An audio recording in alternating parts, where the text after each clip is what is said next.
That's right. What day is our test next week? Thursday. Good. A week from today. Exam 2. Yeah. Right. Keep that in mind. I have a study guide for you. This is online on eLearn. It's linked as the assignment for Tuesday's class. We did a pretty aggressive.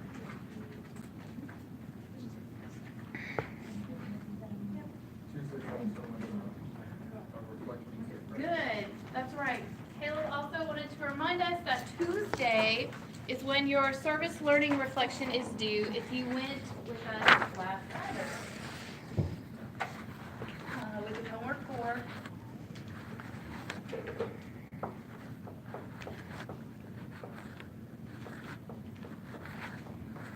Oh, so we need to do that? Is that wrong? I thought we did it last Tuesday. No, we don't get it. They're ahead of the game. Okay, It'll cool. be. All right. Everybody feels good? Okay. All right. I know it is midterm time. It is that time of year.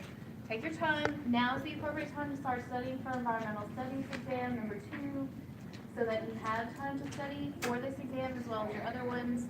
I know it is the class before spring break. All right. All cards on the table. We have a test that day. Make sure you come then. That's the way it works.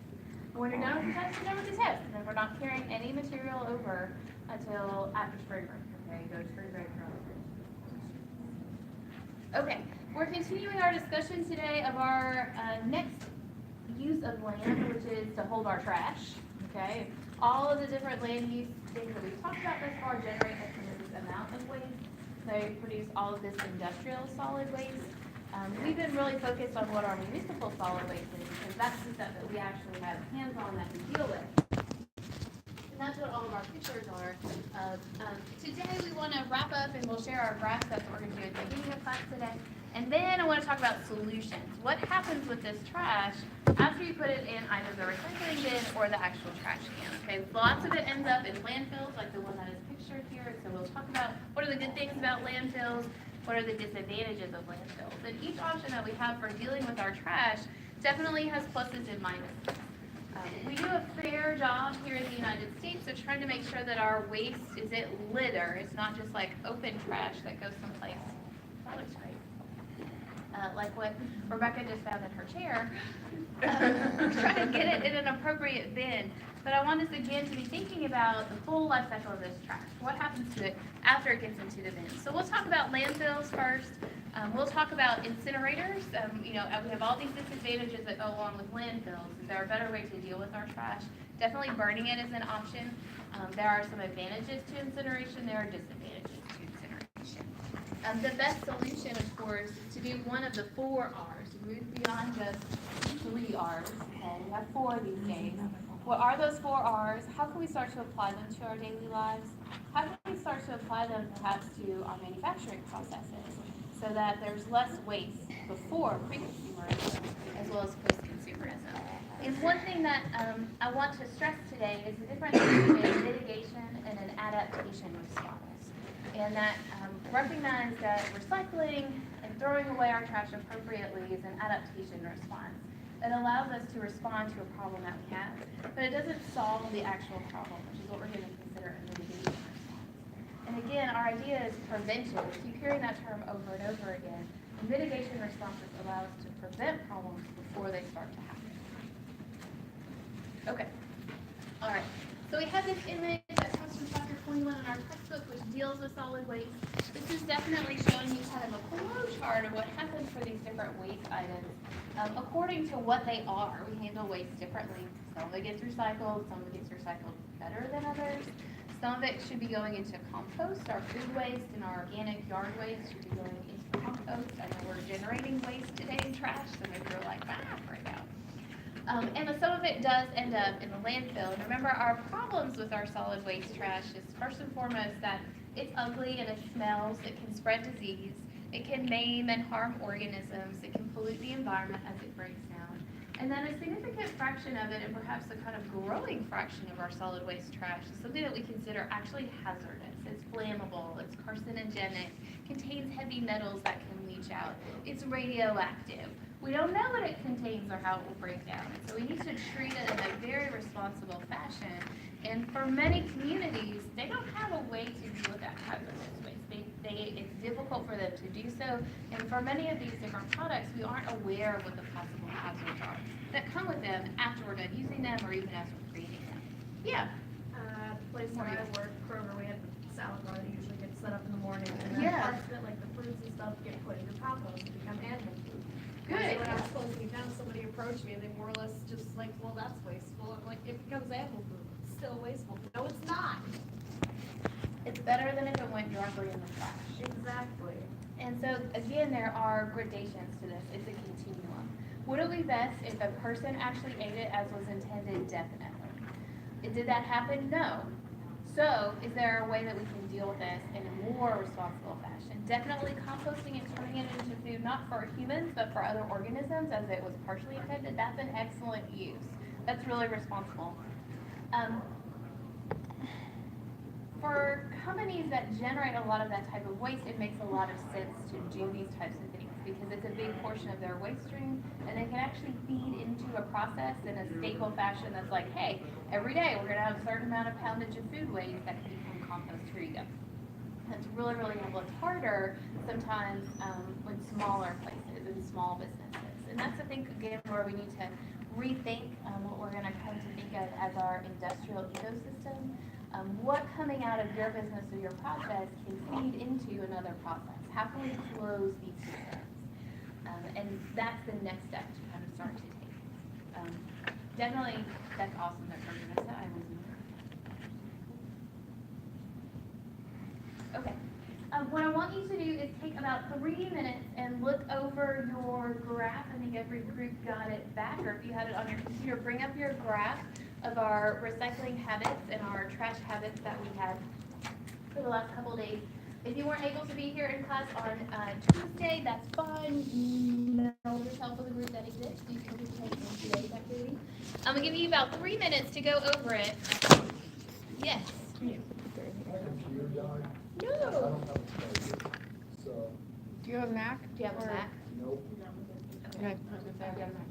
All right. You guys can explain your graph to someone when they come by and be like, this is a visual concept, okay?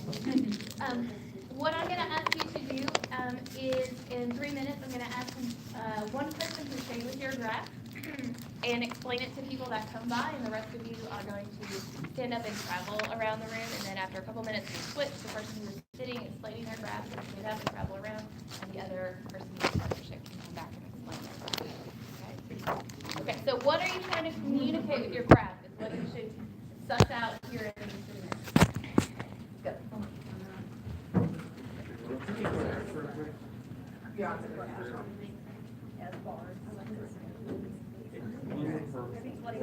Most generous. You don't like it? Way too much attention. And I'm like, he's purple, and they're like, brown. They didn't think that. And I'm like, okay, I see how that's attractive to you. All about that.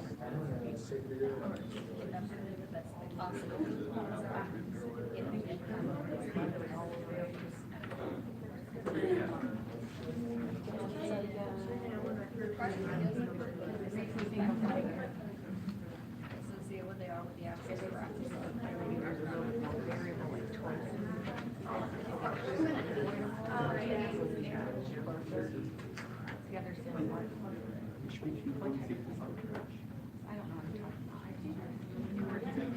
You weren't here, I couldn't put you in my.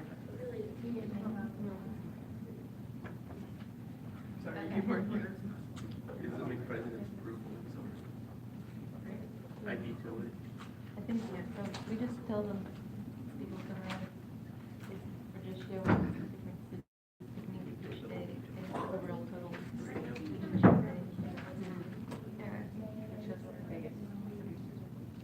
You're both gonna have to do it eventually. Or maybe not.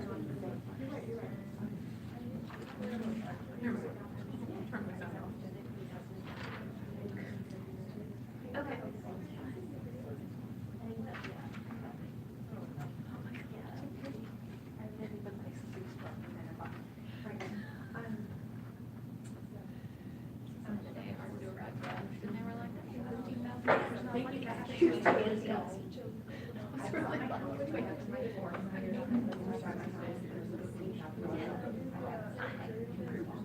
Oh, I was like, crying my house. In the dark. I saw her.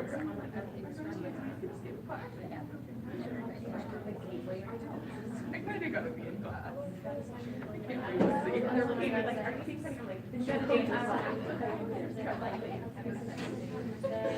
like, I can't wait to see you.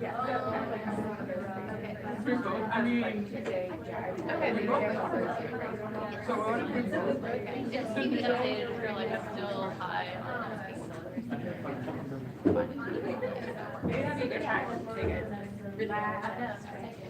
Okay, decide who is staying with your graph, alright? If you're staying with your graph, remain seated. If you are traveling to other groups to see what they have graphed, stand up. Stand up if you're a traveler. I mean, most of you should be standing. Oh no, you're like what? Like the word? Okay, I want you to visit at least 2 other groups and ask them about their graph, get them to tell you about their graph, get them to tell you what their graph is communicating to you. You might look at their graph and then see if you got the main message by checking with the post message. Okay? All right, go. Travel. No, just you. You're just visiting to see what other people graph. So the red is from day 1, and then the blue is day 2, and then the green is the combined, or the purple is the combined graph from each day. And then that's the middle. And we actually, like,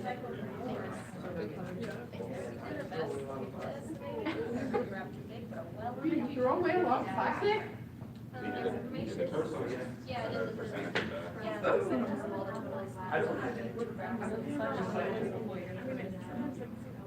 We saw it, you can do it through. Okay. Yes. So all of the red is from day 1, and the blue is from day 2, and then the purple is the combined vision of each day. Yeah. And then, so the numbers are. Right, so all the red is from day 1, and then the blue is from day 2, and then the purple is the combined.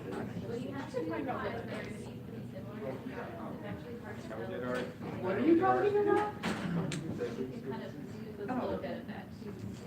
But it's lots of times, especially when you start to get up to their full size, like you said, it's harder to tell, like, exactly what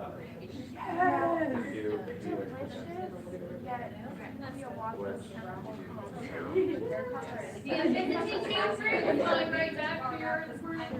Part of it's just all of our. Same for the food. Okay, got it. The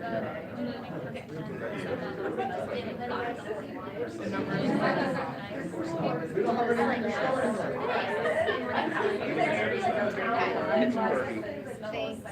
So all the red is from day 1, and then the blue is from day 2, and then the purple is the combined from both days.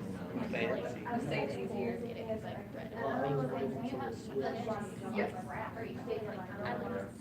We just put it together. Thank you for sharing. Individuals. Yeah, we had a lot of. We either throw away a lot of trash. Well, we didn't do percentage.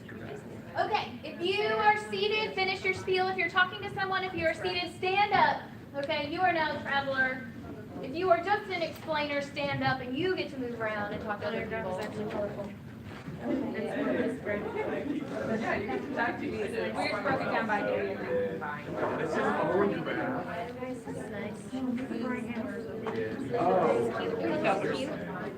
I didn't do colors because I never carried color pencils on me. Everything's bright. All of my pins, like, She had solely do pocket full of in color. grades. I had just pencil for pens. Yeah, I never think to bring colors because, you know, I'm black like Except their color. Yes. Although this is navy. Like, you know. Navy's for like a softer / happy day. Yeah, you know, so my parents got me this sweatshirt when they went on vacation. I have to look like I appreciate it.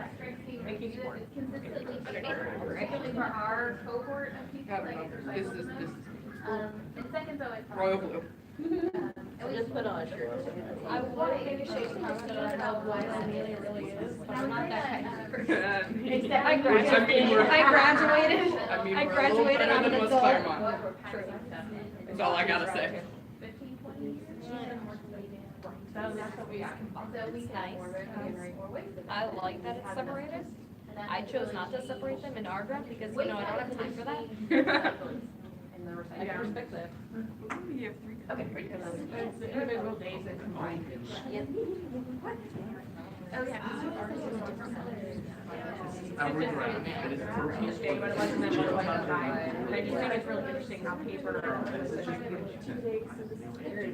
What kind of blue is this, Katie? Why do you think that? I don't know. We were just talking about that. I That makes me wonder that about it's just magenta or It was just blue. Paper something you have a choice of like, did you separate or did you put out? Right. Kind of thing, so like, I noticed it was like. Trash materials. And by putting together really, not So really it's delicate. inaccurate. Right, so everything's prepackaged. Or on Thursdays, we have a ton more paper because it's my son's Thursday folder, and I swear to God, baby trees on top of his backpack from the trash can. Yes. The papers from school. Real problem. And it irritates me because I'm like, why? Why are you sending this home to me? Do I need to sign it? So much paper. And I wonder what other, to me, it's like, okay, this is recycling, or if there's one side that's been printed or used, if we use the other side. And I'm pretty good about that at our house. I'm like, what happens to other people's houses? Like, Oh, I'm so shit. I take that paper, there was like, here's, you want to draw? yes, oh yes, we do, yes, like. What are you reuse doing? paper. I'm like, what happens to other people's houses? They get reused or not? In my high school, his teachers just print both sides. On Thursday, What is he gonna buy? minimize. Yeah. Like, these are the grades on the one side and did it. Yeah. For everything. This is our graph. Right, and that's what, again, like, I know, I'm like, in school, they have the recycling bin, like, for the quad, and I'm like, why is it this This is old? just the overall totals Like, of. why are they coming home to me when it should be Because recycled they here? always. And I'm like, this is paper. the number for this. Here, and my kid got a smiling face on his homework last week, like, No, just let me know when there's a problem. yes, yes. Well, they tell you, they're like, here, you. Yeah, they forgot to put it there. Right, yeah, They like, forget about that. I never kept any of that stuff, like, even now, I just throw. I throw it all away. If it's like special with a sticker, I wait till it's on. Like a mass clean out of all my school stuff. Okay, That was a big bag. all right, travel back to your head. Thank you for getting up and wandering around. How do you know that? All right, I'm thinking. what did we figure out from looking at our data graph? You can take it over there. The paper and trash are our biggest culprits of waste. That paper and trash are our biggest groups of waste that we're producing. Either it's going into recycling, definitely it's items that we're throwing away. Why is that? It's a question I asked a few different people. Disposable lifestyle. We definitely have a disposable lifestyle. Why is it that in this group of people, we have a lot of people? For students, we have this very high keeper lifestyle right now, where we're taking lots of notes, we're getting all these handouts from your teacher. You are printing stuff out, you print it out one time, and you're like, oh my gosh, there's a CS type of that, definitely, they're something that, isn't gonna be caught by your system, and you're like, I have to reprint this, okay? Even if you are reusing paper when you can, eventually you will use both sides, or it will get so small and dilapidated that you can't use it anymore, and it's going to go into the trash for some reason. And so, we as a group, again, we have this really high, intense paper usage right now, and like different for some other types. Why is our metal and glass such a small portion of our waste? Yeah, nobody uses a lot of metal or glass anymore, and so again, things like metal or like my aluminum can, or if you have like a soup can, that can be recycled, that's a metal product, that is steel, it's not aluminum, that can go into it. Think about how many items you still get in a glass jar. Okay, like pickles. It takes a while to eat a jar of pickles, right? You know, it's not like food that you just. And I keep those because they're reusable. Right, and. Depending on my food. I used nachos when I was pregnant. With like jalapeno peppers, I thought that was weird. Think about the reusability too of metal and glass and the record.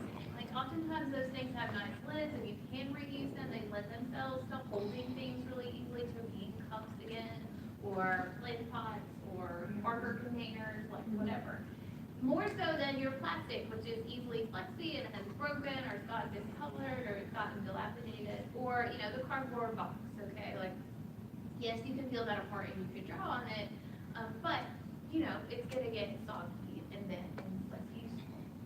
So the way in which we use products has shifted and changed. And so these long-term longevity use items have fallen out of some disfavor in terms of packaging as well as kind of our usefulness, because it's so much cheaper and easier to utilize the more disposable products. And that's definitely what we see then throughout our society. You don't have a lot of interaction with glass and metal anymore because the people who are producing these products aren't giving you those options here because it's more expensive. Those are scarcer mineral resources to utilize. So it's much easier to grow trees and turn them into wood. Okay, and use them in all different ways. So your lifestyle and also what's out there on the market influences our trash production and the types of waste that we. I also think most of the things that are made out of metal or glass are built to last a long time. Good. So we have to dispose of those. Right, we come up again on this idea of longevity, that it's in the interest of the producer to make a slightly disposable product so that you're gonna buy another product. If they make a product that's meant to last, that's meant to be reused, then you're gonna only buy one, and then you're gonna utilize it for a long time. Yeah. Like most of what class know that you work, like when it comes to all of this now is alcohol more than anything. Shit though, like, I mean, you got your cans, but no one besides you has soda cans. Most people I buy know. that in a bottle. I know, right, they get the plastic bottle, and I like the soda cans because it's like, I tell myself it's less. It is But less. It's like it depends on the plastic bottle you get, whether it's less, right, you can get the little plastic bottle. And again, the best option in terms of less waste is to buy the 2-liter bottle, but for me, that means that I will drink the whole 2-liter, and so like the can lets me portion size a little better. Yeah, I feel like colleges, when they're like graduating classes, they should just have a massive event where they bring all their useless paper that they don't need anymore, like old class syllabuses, and just have a giant bonfire with them. sure, not even bonfire, but shred it and add it to the compost. Okay, that's important organic material that we can add back into the system. Wait, Um, do compost paper? Yes, particularly newspaper helps a lot, but it has to be in the right proportion to your organic waste or it will stick along around and not degrade well. And that's again where you have this opportunity to kind of collect your paper waste means that you can add it into your compost at the right frequency. Yeah. Another thing I wanted to bring up, so for restaurants and stuff, I thought this was stupid, but I was talking to my manager. Yeah. And the FDA doesn't, the reason there's so much food waste is because the FDA doesn't allow restaurants to give their food to other places. That's very true. So like our trash packs, like anything that's wasted in the night, even if we haven't used it, it's sitting, it's been at the right temperature, Yep. it doesn't expire for another 24 hours, Yeah. it has to go in the garbage. I know, I know.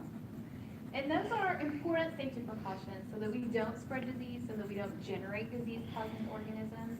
At the same time, there are facilities, there are food kitchens that would love to take that prepared food and be able to serve it immediately the next day. And then they would waste it or they would compost it. Or when we know that we're going to begin generating this type of compost waste, can we compost it rather than sending it to the landfill? That'd be crazy. But it would be great. When the Seattle Pacific University kind of decided to do this with their particular waste stream, because again, it was a university campus that have a whole bunch of students that live on campus, so they have big kitchen facilities and cafeterias. And they decided to start composting their organic waste. They had to train us all in like what goes in the compost locations, but then they were able to reduce their waste stream by 25%. And they were paying by the pound to have their waste picked up and taken to the landfill, so that's a huge cost savings for the university to be able to compost this organic waste rather than wasting it. And it's that type of ecosystem where composting starts to make sense from a business perspective. And then people are willing to go through the effort to compost or find a composting facility. If it's free for you to waste that trash, then that is your most efficient option, so we'll continue to do that. It's also that we're probably not feel so well municipal composting is where you have a compost bin that is picked up by a compost company and taken away, and it doesn't compost and decompose on your own property. No, yeah, it doesn't go well, because it stinks, right, compost as it's degrading, just like other types of trash. And so you get a company that will take all of the compost waste for you and collect it and turn it, monitor it, make sure it's disease-free, and then they get to sell the compost as fertilizer back to yard companies, back to the beaches, utilizing the ground. So again, it becomes that ecosystem. What is waste from one organization becomes food and product for another organization. Okay, this idea of what's happening with our waste falls under the canopy of waste management. And the idea of waste management is that we want to control our waste and limit these hazards or consequences that can happen from our solid waste trash. And this is definitely what we term an adaptation response. It allows us to respond in the short term to our local problem of the amount of trash and waste that we're generating. It's meant to mediate the consequences and impacts, but it doesn't stop them from ever happening. It's just how are we going to deal with the consequences of waste production. Okay, we can recycle, we can put it in the landfill, we can incinerate it, we can put it in a hazardous waste facility. Okay. Municipal solid waste in the United States, what we do with it, about 54% in the United States goes into the landfill. Kind of across the globe, about 67% of waste gets buried in a landfill of one type or another. Here in the United States, again, about 34% of our waste is recycled. Globally, that's closer to 24%. About 13% of our waste here in the United States gets burned rather than being buried in a landfill. Globally, that number is more like 9 to 10%. Very little of our waste, both here in the United States and globally, gets reused or repurposed, or is on the prevention side that we reduce that we're even producing it. Okay. What we want to do with our trash actually is the exact opposite. Okay, we want to invert this pyramid so that at the top of the pyramid, the largest portion is reduced and reused, followed by recycling and compost, next incineration, and finally at the very bottom, the least amount of our trash should be going into the landfill. Okay. We know what our waste stream should look like. It should look like us not producing it in the first place, and then reusing and recycling, composting the majority of it, with very little going into actual landfills and incineration and hazardous waste facilities. That just is not what happens in the United States, nor across the globe if we look at other types of communities other than just our own. So what is a landfill? There are several different types of landfills in the United States. What happens in our Cincinnati metropolitan area and for most of our kind of surrounding suburban communities, including what's happening here in Clermont County, is that our waste goes into what's known as a sanitary landfill. Okay. And in a sanitary landfill, we have a big hole that's dug in the ground, and we've lined it with concrete and liners of a couple different layerings in that hole in order to contain the waste and anything that might leach out of it as it's decomposing over time. And then each day when we bring in the solid waste that's been collected from the community, we lay it down, we bulldoze it kind of flat, and after a couple days, and sometimes on a daily basis depending upon the amount of trash that's collected at a facility, we then cover that trash with a thin layer of clay or foam in order to separate it from the next day's trash. Okay, and this layering is designed to keep the waste so that it's a little bit separated from each other. It has a little bit of a chance to get some air in there and decompose. And it also means that the waste will be capped from blowing away. It's going to be capped from the smell and the stench of it getting out. It's going to be capped each day or each week so that precipitation can't get in and start to leach out the dangerous chemicals and even the excess nutrients that might be in that waste. Okay. So the liners, and they have collection systems usually in the best produced landfills and most well designed for environmental and human health. There's a drainage system underneath the actual landfill that collects the leachate as precipitation moves through the system as things decompose. And that stuff then can get pumped into a retention pond. It can be put through a series of filters so that it gets detoxified before that liquid waste re-enters the environment.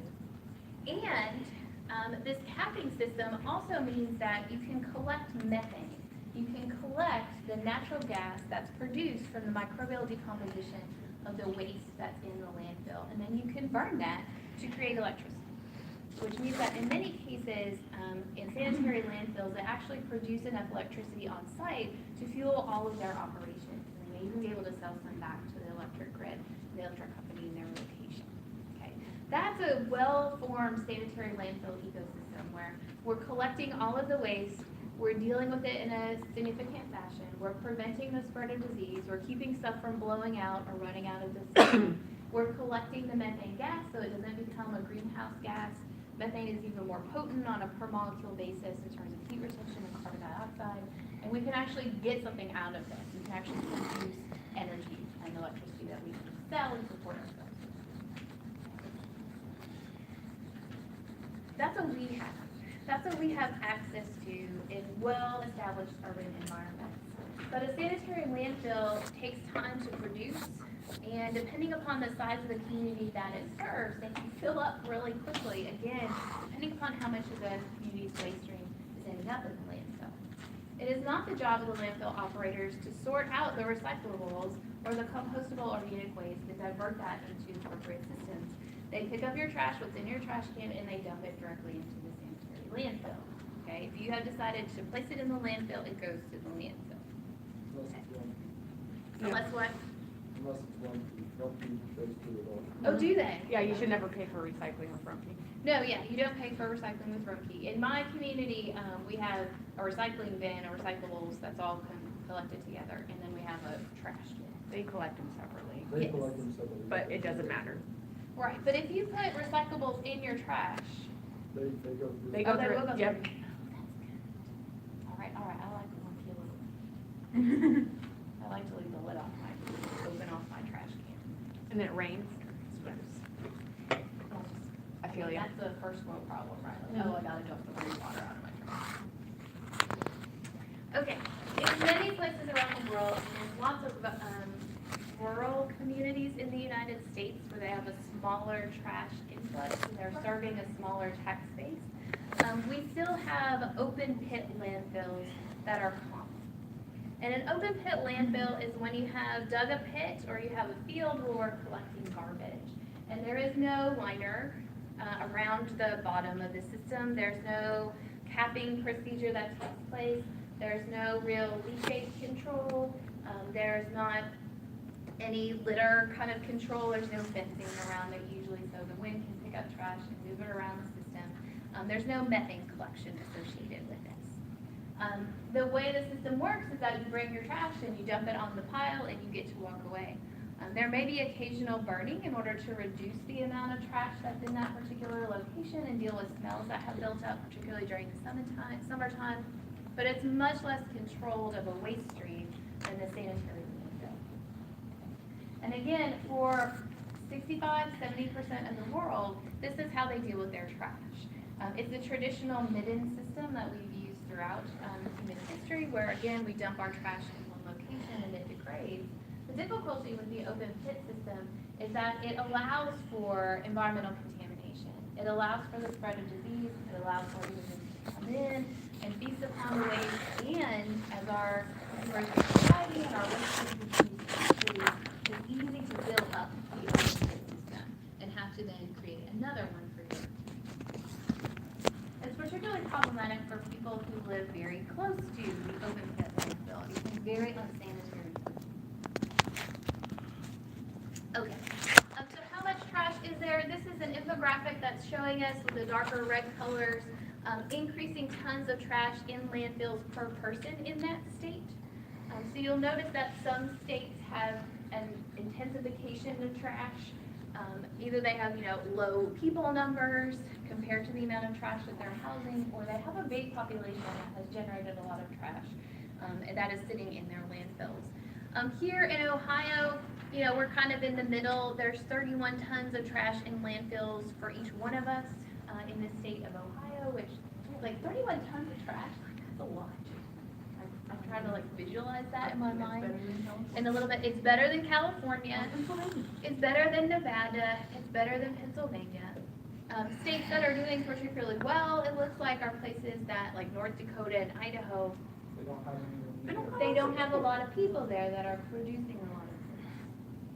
But it's still the weight per person. Yeah, it's still weight per So it's a person. ratio, like per person. Good, and so again, you can start to think about, this is normalized a little bit to, the number of people there. But then think about perhaps, what is the difference in lifestyle then between some of these locations?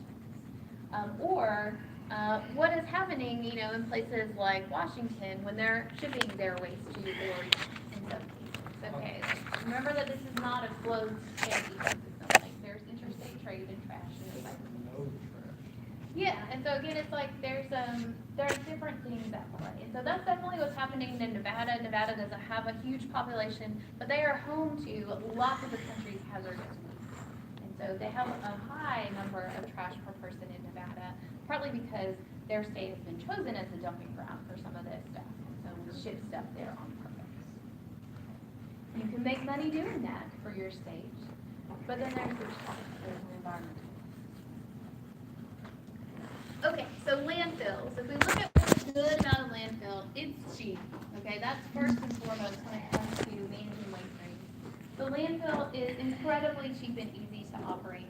All you have to do is have a collection service, and in some communities, you yourself are responsible for taking your waste to the landfill. And the landfill is only open and for trash disposal a couple days a week during certain hours. It's incredibly simple to run once you have located it in a place. And landfills have huge capacity. Again, you can dump a ton of trash in these locations, and there's no shortage of sites of where we can put a landfill, okay? If we need a landfill, like we can buy the land and we can put it there. It may not be the best place for the landfill, it may not be the most sanitary or sightly location, but we can start spreading trash wherever we wanted to if we found ourselves in that situation. There would be blowback, but the community would also be like, hey, we gotta get rid of our trash. In the final stages of the life cycle of a landfill, you can cover it over, okay? You can put dirt on top, you can start to grow trees, and you can sell that as property for people to build businesses and houses and schools and fire departments on it, okay? And so this land use for landfills is something that we do, and then we can repurpose that one then, once we're done with it as a landfill, and we've filled it up and we're ready to move on to the next location. And those are the good things about the landfill. How long does it take for all that to turn back into whatever? So that's one of the big problems with the landfill, is that we recognize that just like we have this problem with persistent solid waste in the oceans, there's the same persistence problem with some of our solid waste in the landfills. That the disposable baby diapers, the plastic items, particularly now that they're underground, sequestered from interaction with ultraviolet light, they last for hundreds of years. And so that even though we can pave over them and start building on top, the waste is still down there. It has not been moved back into the natural chemical cycling system. It's still down there. Yeah, don't, Oak Basin doesn't flood. When you live on top of a landfill. There have been studies where we've dug down in some of, New York City's landfills, and we found newspapers from the 1800s that are fully legible and not degraded, in a 150-year time period. Is there anything that they can put in the landfill, so? Yes, air and dirt. And that the sanitary landfill system is great for sanitation purposes and for controlling the trash. But it does not promote the rapid degradation and appropriate degradation of these items because we're sequestering it away from the air. If we want microorganisms and earthworms and other decomposers to take care of that waste for us, we have to introduce them to the system and we have to give them the things they need to live, which in most cases is air. We can't let this be an anaerobic process or it will take too long. Okay, so that means that instead of tapping stuff over, we need to be adding dirt layers and we need to be turning the stuff. We need to be rotating it. Just gonna put a giant, Like big wheel system. yeah, Yeah, kind like a of. dryer, like a tumbler. Yeah, like a tumbler.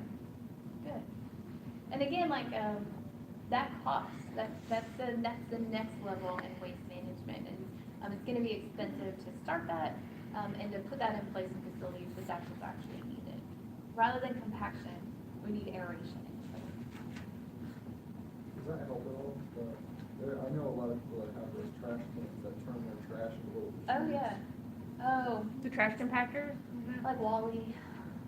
What a great movie. Movie always scared me. Why? Everybody's fat and floating in air off the Yeah, planet that Earth. part doesn't, that's not amazing. No, it's really disturbing. It is very disturbing. I would say that trash compaction is good when it comes to landfill fill-up. And that the more compacted you can get the trash, the longer the landfill will last in terms of volume. But it's bad for actual trash degradation. It's a great adaptation response to our volume of trash that we're producing. But it doesn't mitigate or solve this problem for us at all. It just makes it smaller, so we can put more there. I wasn't sure, because they got like this big giant trash. It turns like Oh, yeah. pounds of trash. It'll cube your stuff Into for this you. little tiny little cube. Yeah, which is, it's great for landfill fill-up and volume use.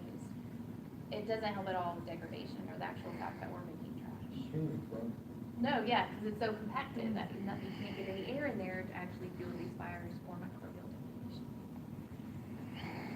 Yeah, well, Especially like diapers and stuff, how long does it take for like we think a disposable diaper takes between 450 and 500 years to degrade, which means that, you know, like, the ones that we're making, we haven't even seen their degradation, right? Because, like, it hasn't been 450 years since we started Oh my using God. disposable diapers. It's a gelatinous silicone sludge. Yeah. So the best option, if you want to go with the disposable diaper kind of system, is to use cloth diapers that you wash yourself. What I did when I found out I was having twins, because I was like, yes, we're doing cloth diapers like me, right? You can't use disposable diapers. Then you When I got found rid out I was having twins, I was like, oh my God, too much poop. too much poop, yeah. And so I got a service. And so once a week, they would bring me clean cloth diapers, and they would take away the diapers and clean them, kind of like a dry cleaning operation. There are disadvantages to that type of industrial cleaning process. Makes a lot of phosphate waste for transportation, but it meant that I wasn't producing this type of disposable diaper waste. And they have really great diaper pills these days that contain microplastics. So it's not that problem. So that's the best option, is to go to cloth diapers that you yourself clean or that you get someone else to clean. what about like That's an excellent question. For real. There, to my knowledge, there's not any market. Oh, yeah, you have, so like my kids, we were doing like 15, 20 diapers a day, like, it was crazy, right? There's not any market that I'm aware of for cloth adult diapers or reusable adult diapers. they make biodegradable diapers. They don't, because the compounds that are best at containing and absorbing the liquid waste are all synthetic, and they're meant to last a long time so that they contain that waste while it's actually next to your skin and on the baby or the adults. my mom, when she was on the break, she was like, they have like recyclable ones, like that. You were, like, can get recycled ones that are products. made out of Yeah. recycled products. And that's what Yeah. That's definitely a good option. That what you're using to make the product, you're starting to think of as life cycle. We haven't gotten there with the waste stream of this. I'll ask my husband. she didn't know if it was just like that. Yeah, Pampers hasn't come out with that cloth diaper yet. No, yeah. Let me ask him what they're working on, because he is definitely in the baby food department. Okay, so our big problems that we have with landfills, it doesn't decompose over time. There are certain things that you can't put in the landfill, and you have to go to hazardous waste facilities. They can be reservoirs for disease, particularly the open pit landfills. The liners leak, and we have problems with leachate, both, again, nutrients that are coming out of our waste, as well as toxic chemicals. There's all kinds of air pollution, greenhouse gases are emitted, as well as the actual smells and odors. The site where the landfill occurs is habitat destruction, habitat destroyed, habitat degradation to the sides of it. If you make greenhouse gases, and it, first and foremost, it doesn't reduce the amount of waste that we're producing. We still continue to use more landfills. Yeah, Caleb. They made biodegradable diaper. They did, who did? It's called Earth's Best. Maybe they have adult ones. It's made out of corn and wheat. Okay. Oh. I don't know if you want to try them. Probably not very. They smell like a litter box. I had a friend who did. Yeah. Said the corn and the wheat. It's nasty. Oh, I'm sure it It's is. disgusting. But that, Yeah, I think it kind of depends like what you're willing to live with, right? at least you'll know when they're gone. Oh, you know, regardless, you will always know regardless. Oh, yeah, you know. That's, or, Huh. why is my child crying at 2 a.m. in the morning? Let's start with 1 3 things.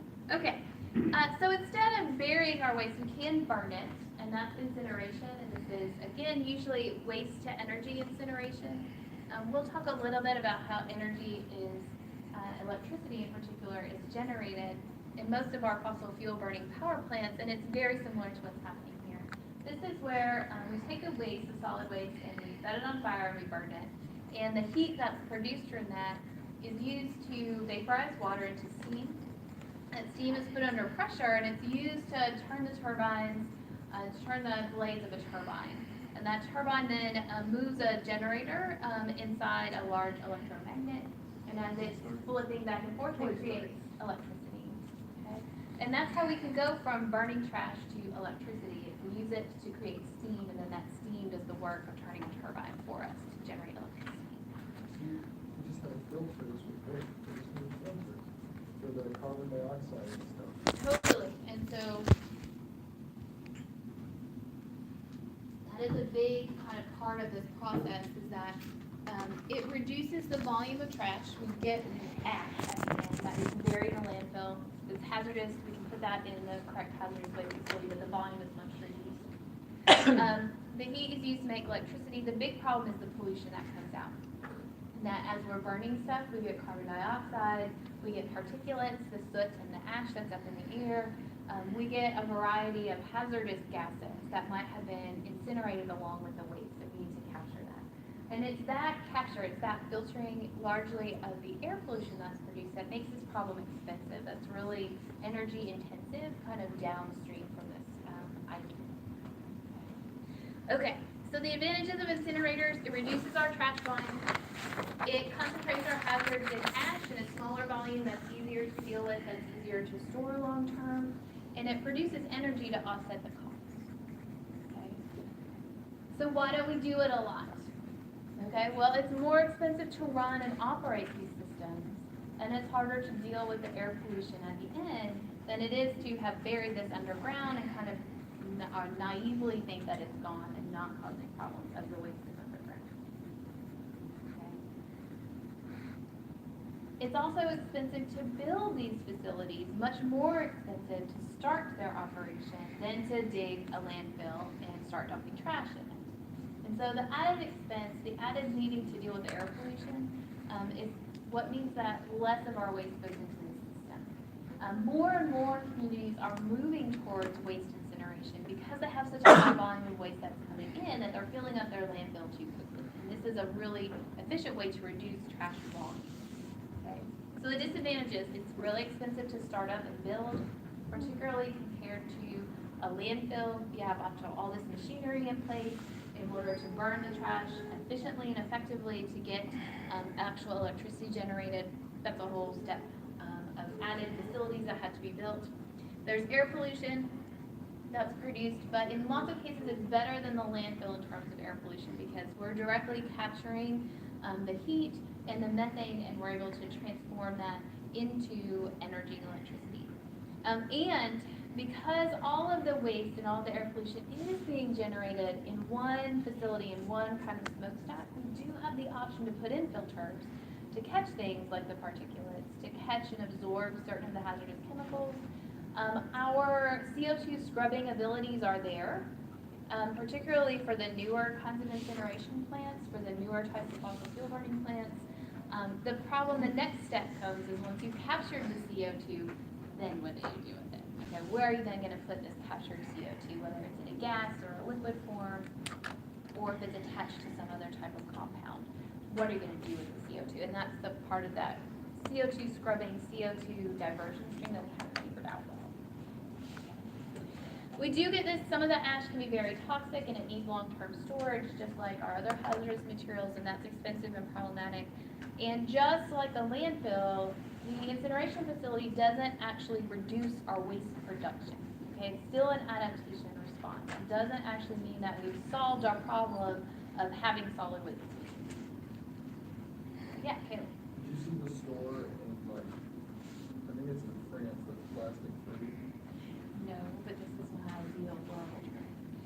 Yeah, there was one store that is completely plastic free. They don't have some, like they used to have plastic and then they got a new manager and he got rid of all of it. Yeah. And he's convinced that companies like Coke and like some of the bigger companies to give them their products, not plastic. Yes, and there was an interesting interview on NPR, I think it was the Wednesday afternoon. A new company called Loop is starting to work with big companies like P&G and Coke that they will give you a reusable container for your shampoo. And when you use the shampoo in the reusable container, they'll bring you a new one and they'll refill the one that you return to them and give it back to you later on when you need it again or to another customer, so that we can get rid of this waste stream and that it becomes that ecosystem that our waste goes back into the system and gets reused. Even if it's like a plastic bottle, or what do these containers look like that need to last and be reusable? And on the company side, that's really attractive because when you enter into one of these systems, then you're committing to buying that product over and over again. And so they get the money because you keep buying the product and they get to save on packaging because they're making a reusable package product.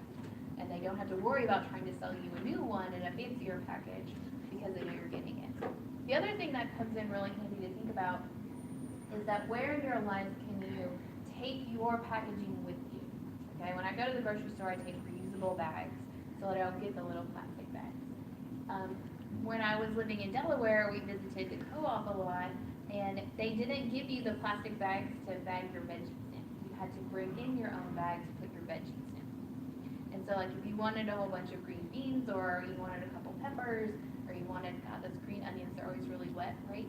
And you wanted it in plastic, you had to bring your own plastic bag to put that in. And in that way, they reduced a ton of the plastic waste that place was generating by demanding that customers brought in their own plastic. You can do that at Kroger too. You can take your own plastic bags. You might have to pay a little bit more when it comes to the scale, because it won't be teared from the scales for their little thin plastic bags. And your plastic bag that you'll use is probably a little heavier. But you can definitely do that. And that's again this idea of buying in bulk or buying loose items in that you take exactly what you need in your little container away with you that's reusable. That helps prevent waste production. Okay? The more that you do it, the more that companies will be interested in providing you with those products and providing you with items that you can buy in that way. But you can do it. These types of stores are good examples that, yes, you can actually do this. You can actually run a profitable business in this way.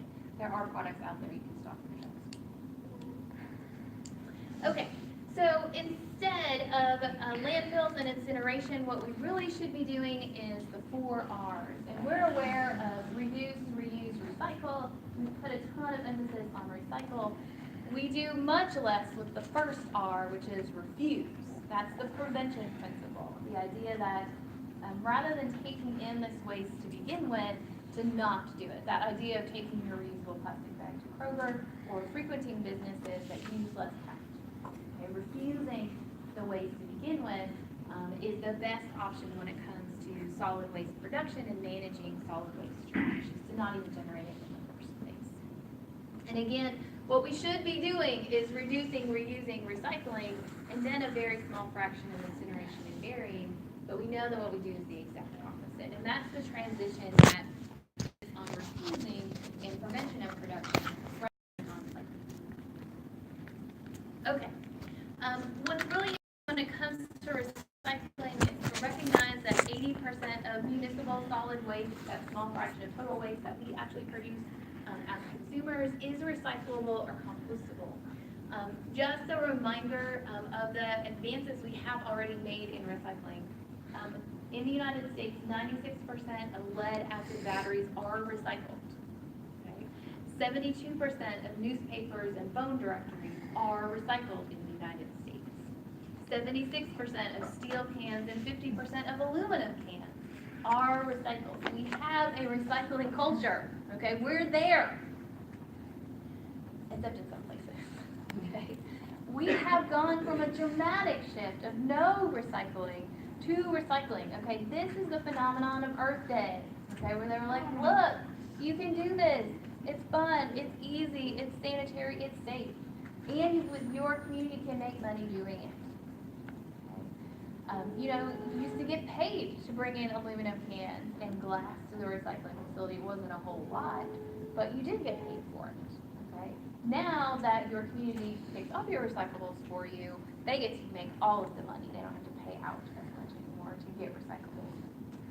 The reason this worked is because recyclables were valuable. You could refurbish those materials, you could melt them down, you could pelletize them, you could clean them up, and you could turn them back into aluminum or glass or paper products. Okay. The difficulty that we have today in the United States with recycling, and I'm going to link you 99% Invisible podcast that was about this just recently, is that since the 1990s, almost all of the recycling in the United States and Canada has been sent to China. And China has been doing the low-cost processing of our recyclable waste into the goods that we then buy back from them in their recycled forms, as the little doggy toys that my children adore. Understand? I want another little flippy frog. So what are the environmental costs of shipping all of our So- freaking recycling to China? Yeah, there's a cost of shipping it to China. And last year, China said, no thanks, we're done. We're done, we have enough of your trash. And they said, we're done dealing with the environmental costs of cleaning up your trash, your recyclable trash. We're done with the manufacturing process of your trash. We're generating enough recyclables that we can fuel our manufacturing processes, and we have a ton of your recyclables sitting on our land that we can continue to use. And so recyclables are piling up in the United States, and it's now costing recycling facilities money to try to store this waste until the U.S. manufacturing for recyclables comes back online, where it's built in the first place, the infrastructure of how to clean this waste and how to turn it into items that can be sold back into our manufacturing process. And that's a big problem.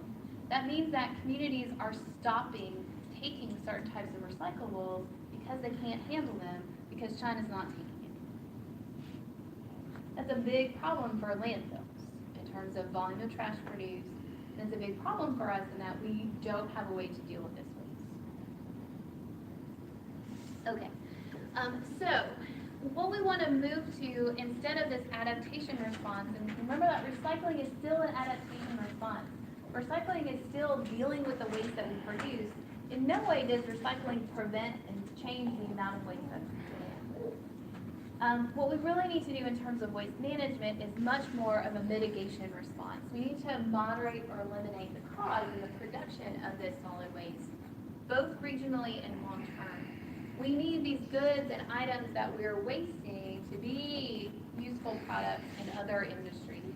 We need to find those connections between throwing away my old desk and either having someone else buy that and repurpose it or use it as a desk themselves, or take that desk apart, rebuild it into something else, shred it up, turn it into plywood or pulp for other types of construction materials. What are the connections so that we can divert our waste, even if we're going to still produce it, so that it stays out of the landfill, so that it stays out of the recycling? That's a mitigation response.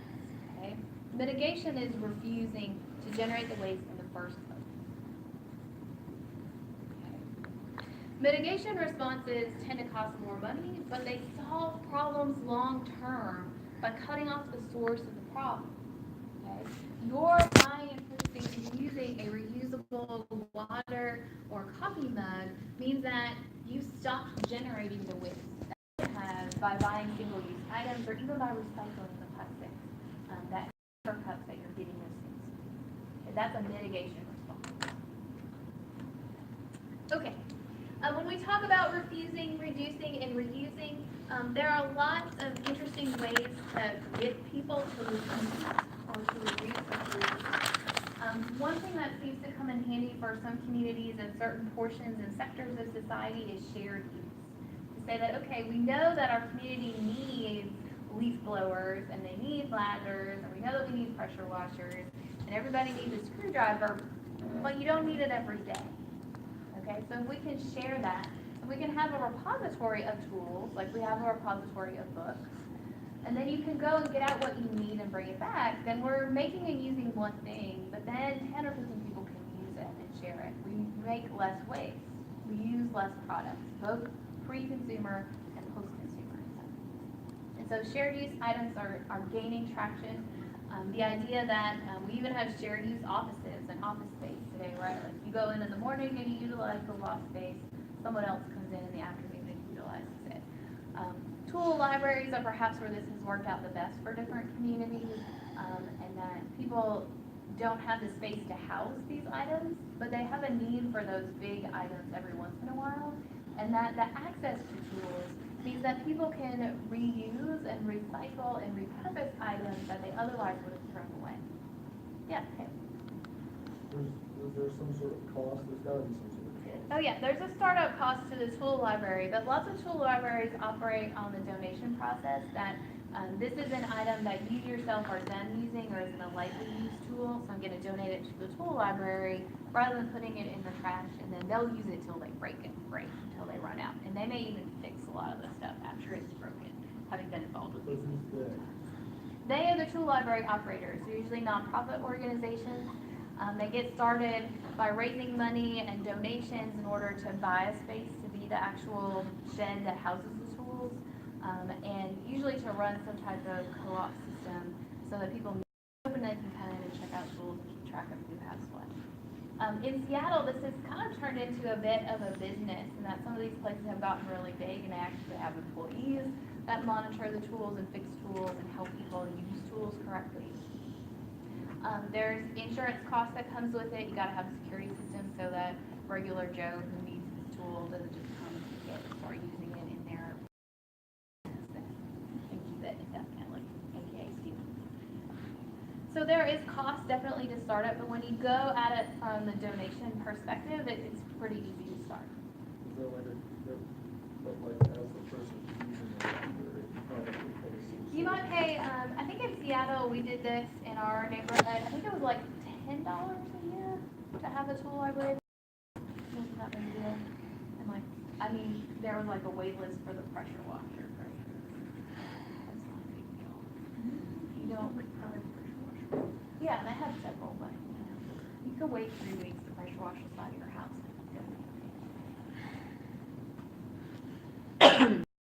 Bikes, you can do it with tools, cars, you can do it with cars. There's lots of these co-op car systems.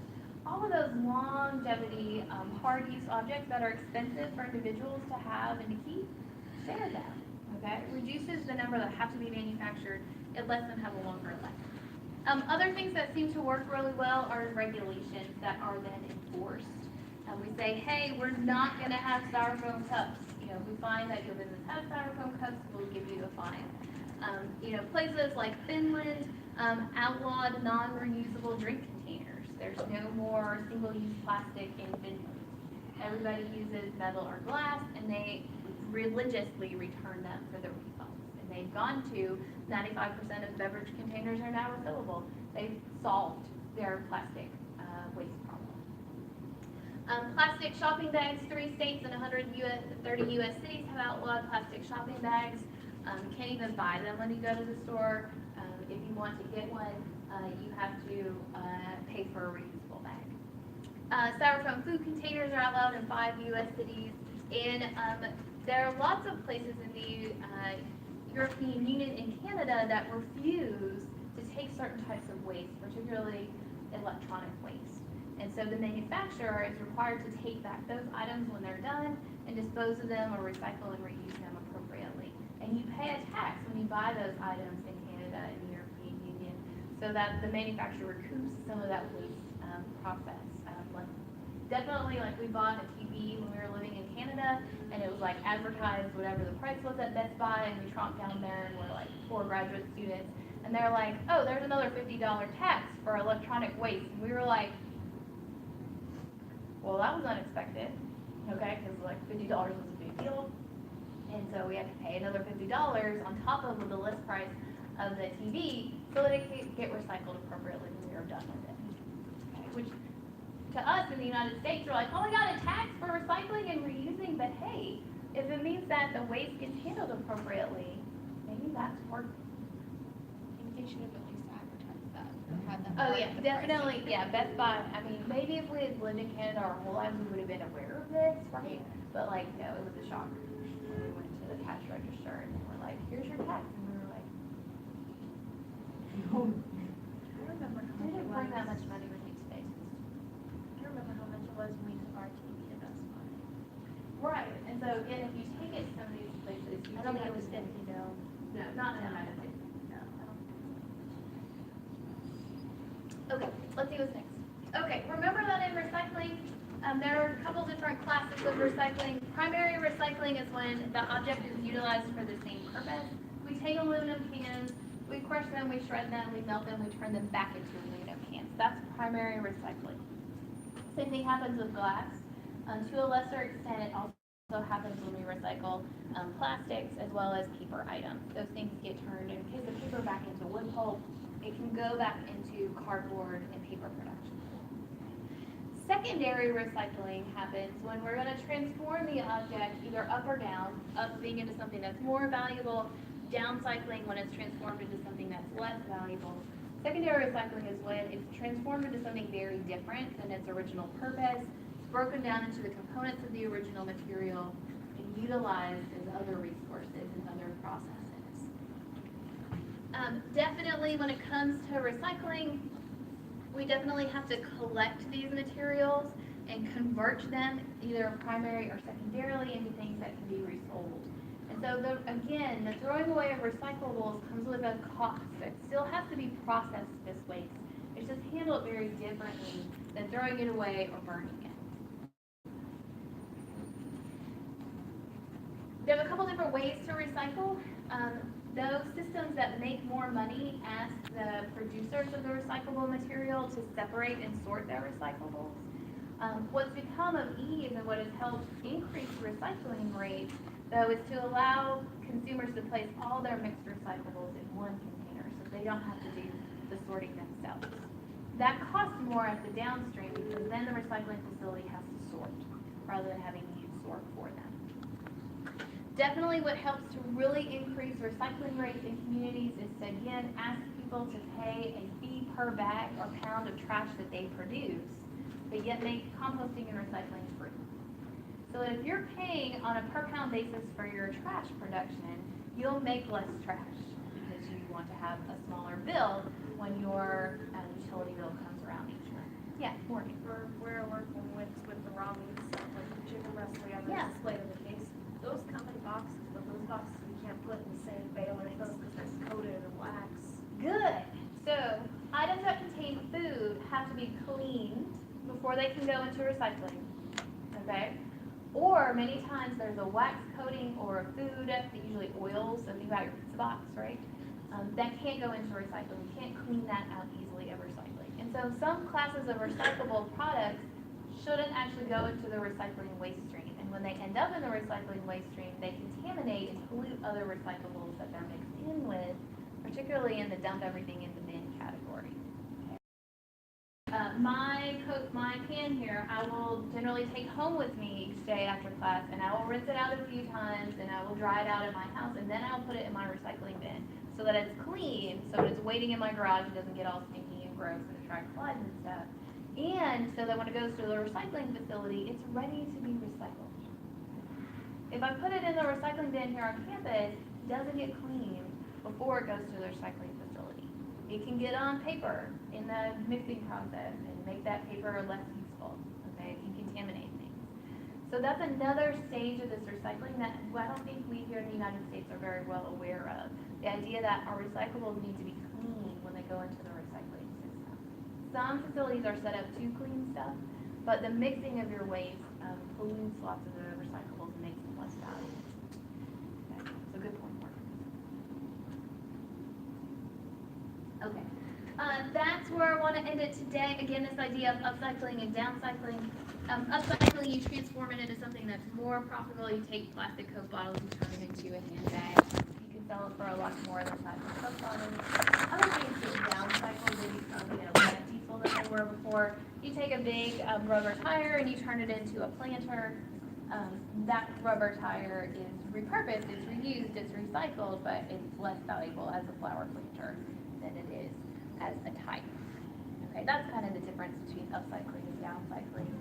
As we have a rise of things like Craigslist, as we have a rise in neighborhood listservs, we see more people that are able to repurpose and reuse, and they're able to upcycle products or extend the life cycle of products for us. So be aware that those options are out there for you and start to take advantage of them so that not only do you generate less waste, but you start to diverse some of the waste stream from your neighbors away from the landfill, away from the incinerator.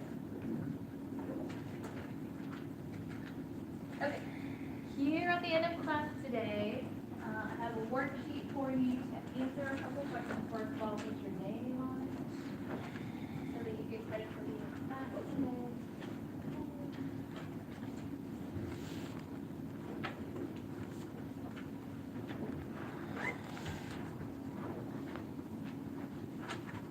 I'm interested in what you have gotten out of class the past week, what you found most interesting, what was most boring.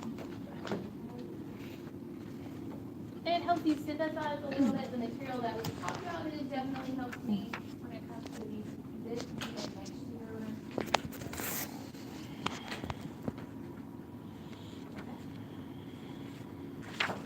Take your time. When you're done for today. And I'll see you on Tuesday.